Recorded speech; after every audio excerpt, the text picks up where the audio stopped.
Magandang umaga po muli, ang inyong lingkod, si Chef Roy. Kumusta po kayo lahat? Shout out po sa inyo lahat. Pagpapalain po kayo ng Diyos. Kung dati na kayong pinagpapala ng Diyos, patuloy kayong pagpapalain ng Diyos at iingatan hanggang sa buong pamilya po ninyo. At sasamahan kayo ng Diyos kahit saan kayo paparoon.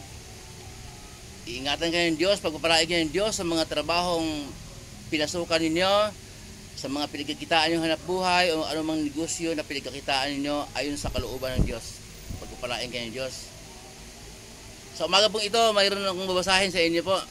Ang inyong lingkod may babasahin sa Old Testament po, sa Kawikaan 1:24 po. Pakinggan po ninyo, napakaganda po nito. Salita ng ating Diyos na makapangyarihan sa lahat. Sa Kawikaan po, sa Old Testament, sa Kawikaan 1:24 hanggang 28 po. Pakinggan mo niyo, babasahin niyo yung lingkod. Patuloy ngang itong mga panawagan ko sa inyo, ngunit hindi ninyo pansin, pati mga saway ko. Winalang bahala ninyo ang aking payo. Ayaw ninyong bigyang pansin. Paalala ko sa inyo, dahil dito kayo'y aking tatawanan kapag kayo'y napahamak, nasadlak sa kaguluhan, kapag kayo'y ay hinampas ng bagyo nitong buhay, dinatnan ng kahirapan, ipo-ipo ang larawan, at kung datnan kayo ng hapis at matinding dalamhati, sa araw na iyon ay di ko papakinggan ang inyong panawagan. Hahanapin ninyo ako, ngunit hindi masusumpungan. Yun po ang sabi po ng Diyos. Kaya po, ang ibig kong sabihin nito ay paliwanag ng lingkod. Hindi po pala lahat ng pagsisisi ay tinatanggap ng Diyos. Ayun po ang sabi po ng Diyos, na ang kanya pong mga panawagan at mga payo ay hindi raw natin pinansin. Okay? Mga paalala niya ay hindi natin pinakinggan. Kaya sa oras ng pag dumating ang ating mga kahirapan, daanan tayo ng bagyo at sa ating buhay, sa araw na yon tatawag po tayo, ay tatawanan tayo ng Diyos. Hahanapin natin siya, hindi natin matatagpuan. Pag sinasabi pong hanapin natin ang Diyos, kahit na po gagamit tayo ng mga matutuwid, tulungan mo akong manalangin o kahit anong gawin panalangin, kasi po hindi na talaga ito po yung sabi ng Diyos, hindi sinungaling po ang Diyos. Totoo po ang mga nakasulat sa Bibliang ito. At kung may Biblia po kayo sa bahay, ay magbasa din po kayo ng basta po Kawikaan 1:24 hanggang 28 po. Kaya po ngayon pa lang po, kung makarinig na po tayo ng salita ng Diyos, bago po natin husgahan ang nagsasalita na yon o ano man ang sinasabi ng nagsasalita na yon, pakinggan po muna natin. At yung mga verse na binabasa niya, basahin po natin at pagdugmain po natin para po hindi tayo makahatol. Kasi po pag hindi natin pinakinggan ang mga salita ng Diyos na ating narinig, at kapag alam natin po ang kamalian at ang sinadya po natin magkamali, alam natin mali, mga bisyo na yan, alam natin bisyo, pero nagpataan pa tayo saka na magbagong buhay pag matanda na.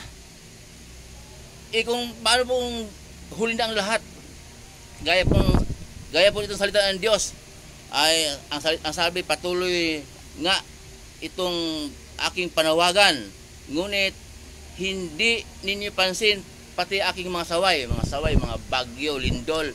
Saway po ng Diyos yan, galit ng Diyos, pero hindi pa rin po tayo nagbabago. Mga bisyo, kung anong kalayawan, lalaki, pumapatol sa kapwa lalaki, babae, nakipag-live-in sa kapwa babae, lalaki, nakipag-live-in sa kapwa lalaki, kung ano-anong kasalanan ang ginagawa po natin. Kaya yung galit po ng Diyos, alam po natin, pero hindi po natin pinansin, winalang bahala po natin. Ito po sulat sa Kawikaan po. Salita po ng Diyos. Hindi natin pinansin ang kanyang paalaala. Kaya po, kung tayo po ay nakakaintindi, kung tayo po alam natin ang tama at mali, iwanan na po natin ang mga kamalian po unti-unti. Kung hindi mo kayang bigla, unti-unti, at ihiling sa Diyos para bigyan tayo ng lakas, kahinaan po kasi nagtulak sa atin para magkasala.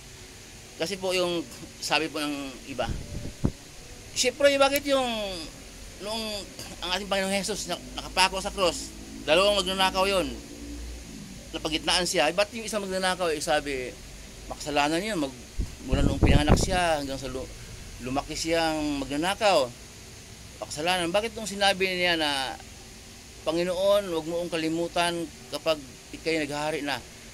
Bakit ang saglit na, wala pang isang minuto, sabi ng ating Panginoong Jesus, ngayon pa lang isinasama na kita. Agad-agad siyang pinatawad. Nagsisi siya. Agad siyang pinatawad. Kasi po, hindi niya alam, walang naghayag sa kanya ng salita ng Diyos. Kaya yung mga matanda nung araw, namatay na lang na sumasamba sa Diyos-Diyosan, sumasamba sa ribulto, nakatira sa bukid. Walang naghayag sa kanila ng salita ng Diyos. Maaring maligtas pa yon. Pagdating ng muling pagkabuhay, maaring maligtas pa yon kung talagang sila ay walang inagabihan ng tao, matino sila at matuwid silang namumuhay. Kasi nga walang naghayag sa kanila. Ngayon po may naghayag, narinig natin, tapos hindi pa natin pinakinggan, winalang bahala natin. Yung mga nagsalita, pinagtawanan pa natin. Yun po ang ibig sabihin nito, na sinadya natin. Kaya sabi ng Diyos, kapag tayo tumawag, hindi natin siya masusumpungan at hindi tayo papakinggan ng Diyos. Kaya po may panalangin, sabi may panalangin, anong gawing luhod, hindi, parang hindi narinig ng Diyos. Kaya po, ngayon pa lang po, tayo po ay magbasa ng Bible. Mahalaga po yung pagbasa ng Bible. Tapos kung hindi naunawaan natin ang binabasa natin, ihiling po natin, itanong po natin sa mga alam natin na nakakaunawa, makinig ng mga salita ng Diyos. At ang inyong lingkod po, shout out na po pala, ang inyong lingkod po pala, nanawagan na kung mayroon po kayong i-request na verse na i-comment mo ninyo sa comment section kung anong gusto niyong verse mula kahit nasa Old Testament o New Testament, kung anong verse na gusto po ninyo, halimbawa Juan 17, gano'n. Ngayon po, babasahin ko po, tapos ipapaliwanag ko po. Sabihin, i-request po ninyo na anong verse ang tatalakayin ko sa araw na yon. Iba po, yung ngayon mag-comment po kayo, bukas po pag nabasa ko ay bigyan ko ng pansin po at ipapaliwanag ko po. Pwede po yun, yung mayroon kayong naguguluhan kayo na anong verse nito, ang gulo ng hindi ko maintindihan. Pwede pong i-comment po ninyo sa comment section kung anong verse na gusto po ninyo na nais po ninyong maliwanagan at babasahin po yung lingkod, i-shout out ko po kayo at pakinggan po ninyo at ipaliwanag ko po. Muli po yung lingkod, si Chef Roy. Mabuhay po kayo, ingatan po kayo ng Diyos. Pagpalain po kayo ng Diyos hanggang sa buong pamilya po ninyo.